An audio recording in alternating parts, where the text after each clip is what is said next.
Parfois, je réponds, aux musulmans, à un argument dans la section des commentaires de YouTube. Puis je vois d'autres musulmans utilisant le même argument stupide, et je dois répondre encore et encore. J'ai alors réalisé que le mieux serait de mettre la réponse dans une vidéo, afin que quiconque voit cet argument puisse simplement partager la réponse. Voici un exemple. Goldman écrit: dans le livre de Matthieu 26, verset 39, le prophète Jésus, paix sur lui, tomba sur sa face et pria, juste comme les musulmans le font à la Mecque et à Médine, 5 fois par jour. Je n'ai jamais vu un chrétien tomber sur sa face et prier. Cet argument est très populaire dans les mêmes musulmans sur Facebook et Twitter. Alors que nous regarderons 3 d'entre eux, notez que les musulmans ne citent jamais entièrement le verset. Pourquoi ne citent-ils pas le verset en entier?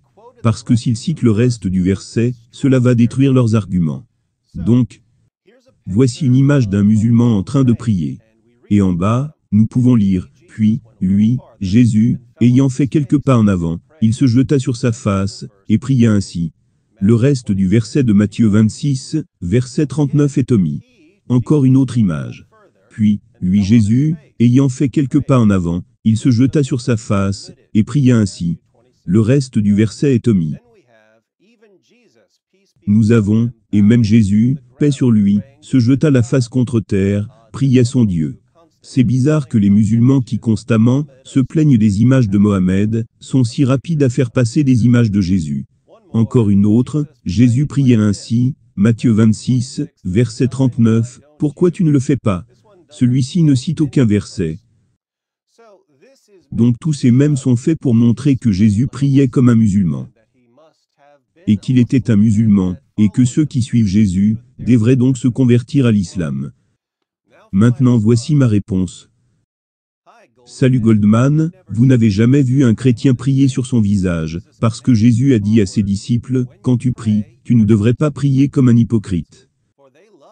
Car ils aiment prier en se tenant debout dans les synagogues, et au coin des rues, afin d'être vus par les hommes. Je vous le dis en vérité, ils ont déjà reçu leur récompense. Mais toi, quand tu pries, entre dans ta chambre, ferme ta porte, et prie ton Père qui est là dans le lieu secret.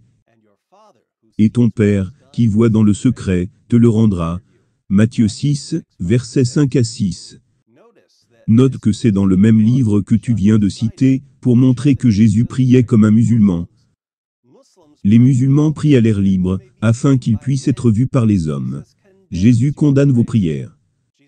Jésus a dit aussi dans le même livre que tu as cité, en priant, ne multipliez pas de vaines paroles, comme les païens, qui s'imaginent qu'à force de paroles, ils seront exaucés. Matthieu 6, verset 7. Que font les musulmans quand ils prient? Ils récitent des prières mémorisées, dans une langue que la plupart d'entre eux ne comprennent pas. Encore plus hilarant, le même verset que tu viens de citer, vous condamne. Et voici ici, pourquoi les musulmans ne citent jamais le verset en entier, quand ils utilisent cet argument. Matthieu 26, verset 39 dit, « Puis, ayant fait quelques pas en avant, il se jeta sur sa face, et pria ainsi, « Mon Père, s'il est possible, que cette coupe s'éloigne de moi. Toutefois, non pas ce que je veux, mais ce que tu veux. » Jésus appelle Dieu, « Mon Père ». Mais selon le Coran 9, verset 30, Jésus n'est pas le Fils de Dieu. Car le Coran déclare qu'Allah n'est le Père de personne. Voir Sourate 5, verset 18, Sourate 19, verset 88 à 93, Sourate 21, verset 26. Donc si nous croyons le verset que vous avez cité, l'islam est faux. De plus, Jésus prie dans différentes positions. Dans Jean 17, verset 1, on lit. Après avoir ainsi parlé, Jésus leva les yeux au ciel, et dit, « Père, l'heure est venue. Glorifie ton Fils, afin que ton Fils te glorifie. » Jésus prie en regardant au ciel. Je n'ai jamais vu un musulman prier de cette manière. Notez, une fois de plus que Jésus appelle Dieu, Père, et se déclare lui-même être le Fils de Dieu. Donc votre preuve de l'islam est quelque chose qui contredit totalement l'islam. Merci d'avoir prouvé sur la base des enseignements de Jésus, que Mohammed était un faux prophète. Je pense que je ferai une vidéo à ce sujet. Bref, quand les musulmans lisent Matthieu 26, verset 39, et lisent que Jésus appelle Dieu, mon Père, et qu'ils enlèvent cette partie, parce que le Coran dit qu'Allah n'est le Père de personne, et qu'ils ne publient qu'une partie du verset, et prétendent que cela confirme l'islam, cela n'est-il pas de la tromperie de haut niveau?